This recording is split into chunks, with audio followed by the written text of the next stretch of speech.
লিটনকে phone করে দেখো আর সব বলো, রুদ্র যেন তাড়াতাড়ি আসে, এখানে তাকে প্রয়োজন।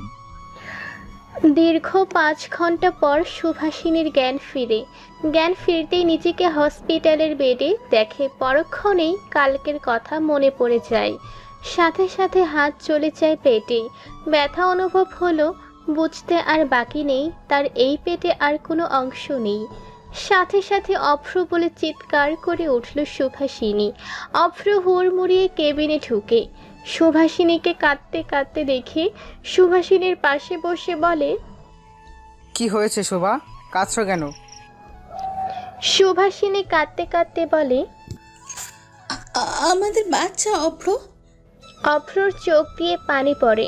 প্রথম বাবা হবার আনন্দ যে এইভাবে বিষিয়ে যাবে কল্পনাতেও ভাবতে পারেনি সে।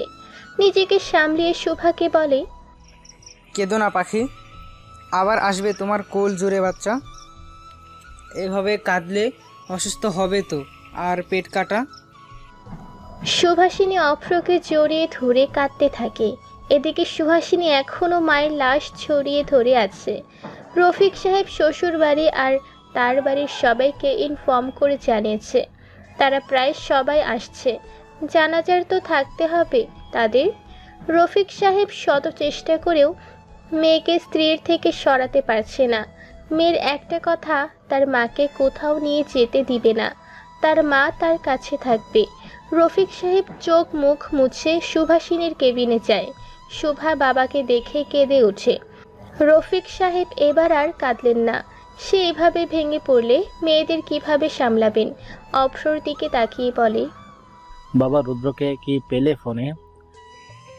হ্যাঁ বাবা, রুদ্র বেরিয়ে গেছে, চলে আসবে কিছুক্ষণের মধ্যে। লুৎফর রহমান কেবিনে ঠুকতে ঠুকতে বলে, তাহলে তোমরা একটু লাশটা নিয়ে যাওয়ার ব্যবস্থা করো। এভাবে আর কতক্ষণ থাকবে হসপিটালে? জানাজার ব্যবস্থা তো করতে হবে। সাথে সাথে বাবার বুক থেকে মাথা উঁচু করে সুভাষিনী বাবার দিকে তাকিয়ে বলে, কার লাশ বাবা? কার জানাজা হবে? আমার বাচ্চারা। রফিক সাহেব কি বলবেন বুঝে উঠতে পারছেন না। লুৎফর রহমান শুভার দিকে এগিয়ে এসে বলে, না মা, তোমার মায়ের জানাজা। কথাটা কর্ণকুহর হতেই যেন সুভাষিনীর মাথায় আকাশ ভেঙে পড়ে। চিৎকার দিয়ে বলে, বাবা সব কি বলছেন? মায়ের জানাজা কেন হবে? আমার মায়ের কি হয়েছে? ও বাবা, বলো না বাবা, এসব কি বলছো? রফিক সাহেব মেয়েকে চড়িয়ে টুকরে কেঁদে উঠে বলে, তোর মা আর নেই শুভা, কারা যেন সুমনের গলা কেটে হত্যা করেছে।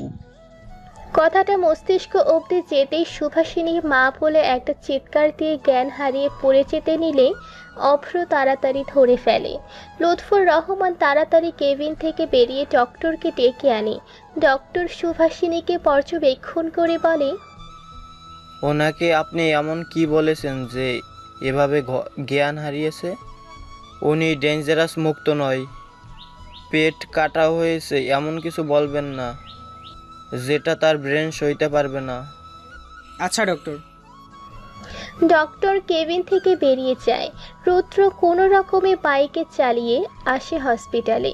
বাইকটা থামিয়ে হসপিটালে ঢুকে রিসেপশনে কেবিন নং চেনে পাগলের মতো ছুটে যায়। কেবিনের সামনে আসতেই দেখে তার মা বাহিরে দাঁড়িয়ে আছে। ছুটে মায়ের কাছে গিয়ে জিজ্ঞাসা করে, মা, এসব কি করে হলো? রমিলা রহমান ছেলেকে সব খুলে বলেন। 2 পা পিছিয়ে যায় রুদ্র। এত কিছু ঘটে গেছে তার অনুপস্থিতিতে। মা, সুহাসিনী কোথায়? ওর মায়ের লাশ জড়িয়ে আছে, কিছুতেই ছাড়ছে না। রুদ্র কাঁপা কাঁপা পায়ে সুমনা বেগমের কেবিনের সামনে গিয়ে দরজা ফাঁক করতেই দেখে সুহাসিনী তার মায়ের মৃতদেহের পাশে জড়িয়ে ধরে শুয়ে আছে। চোখ বন্ধ, তার মুখ শুকিয়ে গেছে। বিধ্বস্ত লাগে এমন একটা আগে কখনো দেখেনি। পরনের কলেজ ড্রেস রক্তে মাখা। রুদ্রর বুকটা মোচড় দিয়ে উঠল। কেবিনের দরজাটা ঠেলে ভেতরে ঢুকে সুহাসিনীর মাথায় হাত রাখে। মুখ দিয়ে শব্দ বের হচ্ছে না রুদ্রর। মনে হচ্ছে কেউ গলা চেপে রেখেছে। অনেক চেষ্টা করে সুহাসিনীকে ডাকলো। সুহাসিনী? সুহাসিনী উঠল না। রুদ্র ফের কিছুটা জোরে ডেকে উঠল। সুহাসিনী চোখ মেলে তাকায়, রুদ্রকে দেখে বলে, ডাকছেন কেন? মা ঘুমিয়েছে দেখছেন না? আমার আম্মুর ঘুম ভেঙে যাবে। চলে যান, আমি আম্মুর সাথে ঘুমাবো, ডিস্টার্ব করবেন না। রুদ্রর বুঝতে বাকি নেই সুহাসিনী অতিরিক্ত ট্রমা থেকে এসব বলছে। রুদ্র সুহাসিনীর বাহু ধরে টেনে বসায়। সুহাসিনী রেগে যায়। বলেছি না ডিস্টার্ব করবেন না, কথা কানে যায় না কেন? রুদ্র সুহাসিনীর বাহু ছাকিয়ে বলে, সুহাসিনী হুঁশে ফেরো, আন্টি আর নেই। কথাটা কানে যেতেই তো হাত দিয়ে রুদ্রকে দূরে সরিয়ে দেয় সুহাসিনী। একদম বাজে বকবেন না রুদ্র, আমার মা আমার পাশেই আছে, সাথে। আপনি চলে যান, আমাকে আমার মায়ের কাছে থাকতে দিন। আমার চোখের আড়াল হলেই ওরা আমার মাকে আমার থেকে নিয়ে যাবে। কথাটা বলে সুহাসিনী রুদ্রর হাত ধরে রুদ্রকে কেবিন থেকে বের করে দরজা আটকাতে চাইলে রুদ্র বাধা দেয়। এমনিতেই সুহাসিনীর শরীরে শক্তি নেই, রুদ্রর সাথে পেরে উঠল না। যতক্ষণ লাশ সামনে থাকবে ততক্ষণ সুহাসিনীর পাগলামি চলতেই থাকবে। রুদ্র আবার কেবিনে ঢুকে পড়ে। সুহাসিনীর হাত ধরে বলে, পাগলামি করছো কেন সুহা? আন্টি নেই, বাস্তবতা মেনে নাও। কথাটা বলে রুদ্র নিলয়কে ফোন দেয় লাশ নেওয়ার ব্যবস্থা করার জন্য। কিছুক্ষণ পর কয়েকজন এসে সুমনা বেগমের লাশ নিয়ে যায়। সুহাসিনী শত চেষ্টা অনুরোধ পায়ে ধরেও রুদ্রর থেকে নিজেকে ছাড়াতে পারেনি। কত করে বলল তার মায়ের সাথে সে যাবে, কিন্তু রুদ্রর ছাড়ল না সুহাসিনীর হাত। সুহাসিনী একটা কান্নার আওয়াজ পাগলামি যেন রুদ্র হৃদয়টাকে ক্ষত বিক্ষত করে তুলছে। সুহাসিনী ঢলে পড়ে রুদ্রর উপর। রুদ্র জড়িয়ে ধরে সুহাসিনীকে। সরি জান এমনটা করার জন্য, তা না হলে তোমার পাগলামি শেষ হতো না। গ্রাম থেকে আত্মীয় স্বজনরা চলে এসেছে। সুমনা বেগমের বোন পাগলের মতো কান্না করছে। এই মাত্র বড় বোন ছিল, সেও এইভাবে অকালে চলে গেল। সুমনা বেগমের মা বারবার জ্ঞান হারাচ্ছে। কোনো মাই পারে না তার আগে তার সন্তানের মৃত্যু দেখতে। সুভাষিনীকে নিতে এসেছে অভ্র। ওদিকে গোসল করানো হয়েছে সুমনা বেগমকে। কিছুক্ষণ পর জানাজা হবে। তার আগে মায়ের মুখটা শেষবারের মতো শোভার দেখা উচিত। সুভাষিনী নিস্তেজ হয়ে আছে, কারো সাথে কোনো কথা বলছে না। অভ্রর সাথে চুপচাপ গাড়িতে গিয়ে বসে। মিনিট 25-এর মধ্যে শুভাকে নিয়ে বাসায় আসে অভ্র। সোজা মায়ের লাশের সামনে নিয়ে যায়। শুভা কাঁপা কাঁপা হাতে মায়ের মুখ থেকে কাপড় তুলতেই দেখে তার মায়ের মুখটা। আর দেখা হবে না মাকে, জড়িয়ে ধরা হবে না, বুকে মুখ গুজে কান্না করা যাবে না। কেউ রোজ ফোন করে জিজ্ঞাসা করবে না শুভা মা কেমন আছিস। খাবার নিয়ে কেউ বলবে না খাবার বেড়েছি, খেয়ে নে, বেলা হলো তো। কথাগুলো মনে আসতেই শুভা চিৎকার করে কেঁদে উঠল। একদিকে সন্তান হারানোর শোক, অন্যদিকে মা হারানোর শোক। রুদ্র সুহাসিনীকে সামলাতে পারছে না। সে এখনও কাঁদছে আর মায়ের কাছে যাবে বলে পাগলামি করছে। রুদ্র আর না পেরে সুহাকে নিয়ে সুমনা বেগমের লাশের কাছে নিয়ে আসে। সদর দরজায় বসে রফিক সাহেব কাঁদছেন, তার পাশে নীলা রিমি কাঁদছে।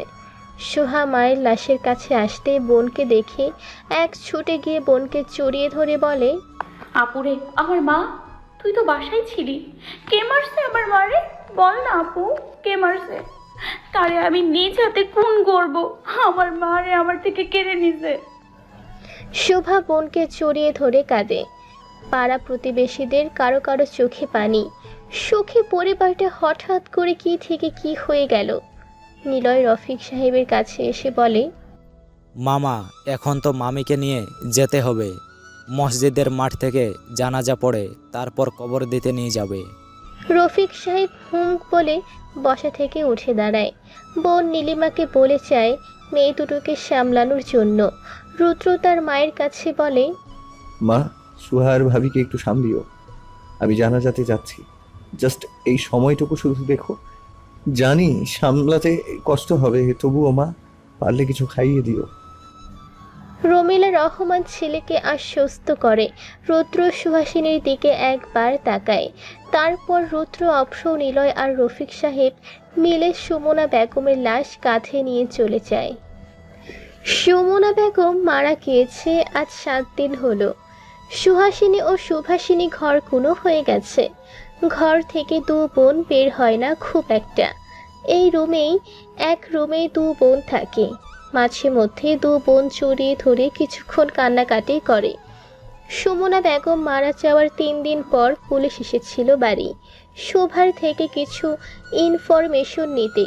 সুভাষিনীকে ইন্সপেক্টর শরাফত উল্লাহ জিজ্ঞাসা করেছিল, সুভাষিনী, সেদিন ঠিক কি হয়েছিল? আপনার মায়ের এমন অবস্থা, আর আপনারই বা এমন অবস্থা হলো কি করে? সুভাষিনী ইন্সপেক্টরের দিকে তাকিয়ে বলে, মায়ের সাথে ওসব কি করে হয়েছে আমি জানি না। আমি তো ঘুমিয়েছিলাম দরজা চাপিয়ে। ঘুমের মধ্যে হঠাৎ কিছু পড়ে যাওয়ার শব্দ পেয়ে ঘুম ভেঙে যায়। পরক্ষণে বিড়াল মনে করে আর উঠিনি, আবার ঘুমিয়েছিলাম। এরপর হঠাৎ ওয়াশরুমের চাপ আসলে শোয়া থেকে উঠে পড়ে পা রাখতেই তরল কিছুর সাথে পা পিছলে পড়ে যায়। মাকে অনেক ডেকেছিলাম, কিন্তু মায়ের সারা শব্দ পাইনি। তার বেশ কিছুক্ষণ পর হয়তো সুহা ফিরে বাসায়। রুদ্র মনোযোগ দিয়ে পুরো কথাটা শুনে চট করে বলে ওঠে, ভাবি, সেদিন কি বাসায় কেউ এসেছিল? আমার যতদূর মনে পড়ে আমি জেগে থাকাকালীন কেউ আসেনি। ঘুমানোর পর কেউ এসেছিল নাকি জানি না। অভ্র ইন্সপেক্টরের দিকে তাকিয়ে বলে, শোনা, শেষ এখন শোভাকে রুমে যেতে দিন। দেখছেন তো ওর শরীর কন্ডিশন ভালো না। ইন্সপেক্টর শরাফত উল্লাহ হাত কলম খুঁড়াতে খুঁড়াতে বলে, ওনাকে নিয়ে যাও, ওনার ছোট বোনের সাথে কথা হয়েছে। অভ্র সুভাকে রুমে রেখে সুহাকে নিয়ে আসে। সুহা যা যা দেখেছে সব খুলে বলে দেয়। ইন্সপেক্টর সব শুনে চলে যায়। ইন্সপেক্টর শরাফত উল্লাহ বাসা থেকে বের হতে তার ফোনে ফোন কল আসে। ফোনের ওপাশ থেকে কনস্টেবল শেখর ফোন দিয়ে জানায় পোস্টমর্টমের রিপোর্টের কথা, যেটা আজ 1 দিন ধরে এসেছে, অথচ ইন্সপেক্টরের সেদিকে খেয়ালই নেই। শেখর বুঝতে পারে না এই শরাফতের কি দেখে সরকার চাকরি দিয়েছে। শরফাত ফোন রেখে বিরক্তি নিয়ে চলে যায়। সে চাইছে কেসটা না আগাক, আর তার কনস্টেবল তার মাথা চিবিয়ে খাচ্ছে। এই কনস্টেবলকে দ্রুত বদলিয়ে অন্য কোথাও পাঠাতে হবে। সুহাসিনীর নানি সিমরান ফরিদি রফিক সাহেবের কাছে বলে দিয়েছে সে তার নাতনিকে নিজের সাথে নিয়ে যাবে। তার কথা কয়েকদিন পর রফিক অফিসে চলে যাবে। শোভা তার শ্বশুর বাড়ি, আর ফাঁকা বাড়িতে সুহা একা থাকবে। সুমি বেগম ও কথায় তাল মেলায় মায়ের সাথে। রফিক সাহেব কি বলবেন বুঝতে পারছেন না। শাশুড়ি শালের সাথে তর্কেও যেতে চাইছে না। নীলিমা বেগম ভাইয়ের মুখের দিকে তাকিয়ে কিছুটা আন্দাজ করতে পেরে বলে, খালা, আপনি সোহাকে নিয়ে চিন্তা করবেন না, আমার বাড়ি তো পাশেই। সোহা না হয় আমার বাড়ি থাকবে নীলার সাথে। সিমরান ফরিদি নীলিমার কথা শুনে চোখ মুখ কুঁচকে বলে, যেহেতু তোমরা বাড়ির পাশেই থাকো, কিন্তু থেকেই বা কি লাভ হলো? আমার মেয়ের সাথে কি ঘটে গেল টের তো পেলে না, আমার নাতির সাথে হলেও টের পাবা না। আর তাছাড়া তোমার বাড়ির বিয়ের বয়সে চলে আছে, ভুলে গেছো? নীলিমা বেগমের মুখটা চুপসে যায়, তিনি কিছুই বললেন না। সুহা এসেছিল বাবাকে ওষুধ খাওয়ানোর জন্য, কিন্তু নানির মুখে এমন কথা শুনে সুধায়, নানি, আমি কোথাও যাব না। বাবাকে ছেড়ে আমি চলে গেলে বাবাকে দেখবে কে? আমার বাবা একা হয়ে যাবে। কিন্তু সুহা দিদি ভাই। কোনো কিন্তু না নানি, আমি আমার বাড়ি, আমার বাবা ছাড়া কোথাও থাকতে পারবো না। বাবা চলো, কিছু খেয়ে ওষুধ খাবা। কথাটা বলে বাবার হাত ধরে টেবিলে নিয়ে যায়। ফ্রিজ থেকে ডিম বের করে ভেজে 2টো পরোটা বানিয়ে দেয়। রফিক সাহেব একটা পরোটা খেয়ে আর বাকিটা সুহাকে খাইয়ে দেয়। সুহা, তোমার নানি ভুল কিছু তো বলেনি মা। আমি অফিসে চলে গেলে তো তুমি বাসায় একা হয়ে যাবে। আর বাবা, আমি চলে গেলে যে তুমি একা হয়ে যাবা। রান্না করতে পারো না, অফিস থেকে এসেই না খেয়ে শুয়ে থাকবে। আমি কাছে থাকলে তোমার দেখভাল করতে পারবো। রফিক সাহেব আর কথা বাড়ালেন না। রুদ্র ক্লাবে বসে আছে, তার মাথায় ঢুকছে না কে এমনটা করলো। আচ্ছা পাবেল, এমনটা কে করতে পারে? আচ্ছা, সুহাদের কি কোনো শত্রু ছিল? আই মিন কারো সাথে ঝগড়া? আমার জানা মতে নেই। কারণ আঙ্কেল আন্টি খুব সহজ সরল স্বভাবের, তাদের অন্য কারোর সাথে ঝামেলা ইম্পসিবল। পুলিশ কি বলল?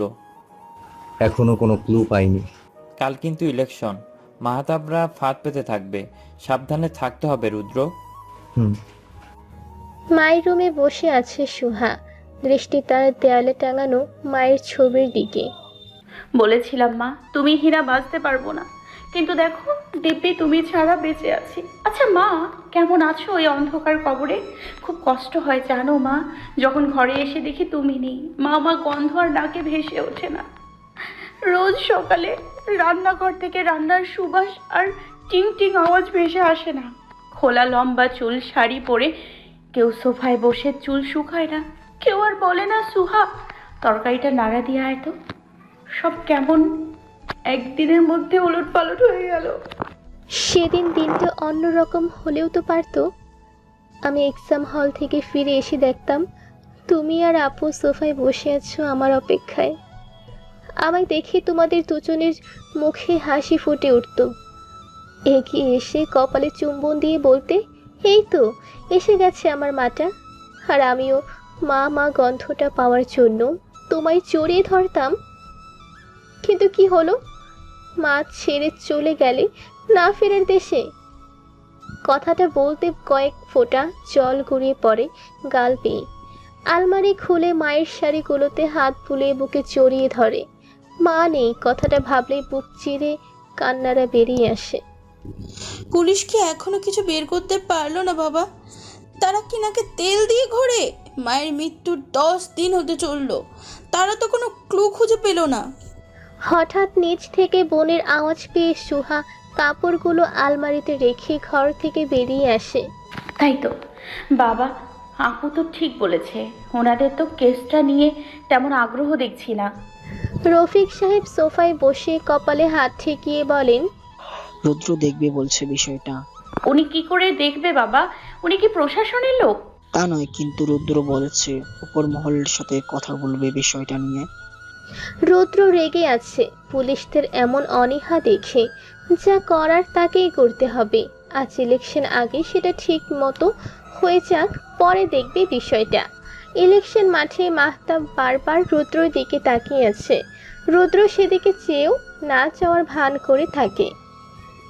হঠাৎ এক লোকের সাথে ধাক্কা লাগে রুদ্রর। লোকটার মুখ ঢাকা, মাথায় ক্যাপ। সরি রুদ্র বলে লোকটা একটা কালো ব্যাগ নিয়ে চলে যায় ভেতরে। রুদ্র ইটস ওকে বলে হাঁটতে শুরু করে। পাপেল দৌড়ে রুদ্রর নিকট আসে হাঁপাতে হাঁপাতে। রুদ্র, এখানে কোথাও একটা বোম লাগানো আছে। আমি আসার পথে মাহতাবকে ফোনে কারোর সাথে কথা বলতে দেখলাম। কি বলছো? হ্যাঁ, এত সিকিউরিটি থাকা সত্ত্বেও কি করে? শয়তানরা সব রকম পরিস্থিতিতে ফাঁদ পাতার জন্য বসে থাকে। এখন এই বোমা কোথায় সেটা কি করে বুঝবো? হাজার হাজার মানুষ এখানে, এত বড় জায়গা। এক কাজ করো, পুলিশদের জানাও, সাধারণ লোকদের কানে যেন বোমার নিউজ না যায়। আর আমি এটাকে দেখছি, কুইক। রুদ্র হন্য হয়ে এদিক ওদিক খুঁজছে বোমা, কিন্তু কোথাও পাচ্ছে না। মাহতাব রুদ্রর অস্থিরতা দেখে হেসে ওঠে। রুদ্র অস্থিরতাকে আর একটু বাড়ানোর জন্য বলে, হেই রুদ্র, আর জাস্ট 10 মিনিটস, দেন সব শেষ, বাই বাই। কথাটা বলে মাহতাব চলে যায় বাইক নিয়ে। রুদ্র হাত ঘড়িতে তাকিয়ে দেখে আর 9 মিনিট আছে। কিভাবে কি করবে এইটুকু সময়ে মাথার চুলগুলো বা হাত দিয়ে খামচে ধরে। এদিক ওদিক পায়চারি করতে করতে হঠাৎ মনে পড়ে মাস্ক পরা লোকটার কথা। সে রুদ্রর নাম বলেছিল। তার হাতে কি বোমা ছিল? দৌড়ে সিসিটিভি রুমের দিকে যায়। পুরো সিসিটিভি চেক করে দেখে লোকটা ব্যাগ হাতে নিয়ে অফিস রুমে ঢুকে আবার ব্যাগ সমেত বের হয়। রুদ্র রুম থেকে বেরিয়ে অফিস রুমে ঢুকে হন্য হয়ে সব খুঁজে, কিন্তু পায় না। ঘড়িতে সময় দেখে আর মাত্র 1 মিনিট আছে, সব শেষ হয়ে যাবে তাহলে। এতগুলো মানুষের প্রাণ, কথাটা ভাবতে অফিস রুম থেকে বেরিয়ে বাহিরে আসে যেখানে গাড়ি পার্ক করা। হঠাৎ জোরে বিস্ফোরণের শব্দে রুদ্রের মস্তিষ্ক নাড়া দিয়ে ওঠে। কিছুটা দূরে এক গাড়ি ব্লাস্ট হয়। মুহূর্তে চারিদিকে হইচই ছোটাছুটি শুরু হয়। রুদ্রর ফোনে ফোন আসতেই রিসিভ করে কানে নিতে ওপাশ থেকে ভেসে আসে, দেখবি না রুদ্র, গাড়িতে কে ছিল? তোর খুব কাছের কেউ, যাকে নিজের চাইতেও অনেক ভালোবাসিস। হয়তো তার দেহটা এতক্ষণে আগুনে পুড়ে ভস্ম হচ্ছে, খুব কষ্ট পাচ্ছে। যা দেখ কত যন্ত্রণা পাচ্ছে। কথাটা বলে মাহতাব ফোন রেখে দেয়। রুদ্রর মাথা হ্যাং হয়ে গেছে। মাহতাব কার কথা বলল? কে ছিল গাড়িতে? আঙ্কেল, সুহাসিনী ভাবি কি বাসায় আছে? হঠাৎ রুদ্রর এমন কথা শুনে ভ্রু কুঁচকে আসে রফিক সাহেবের।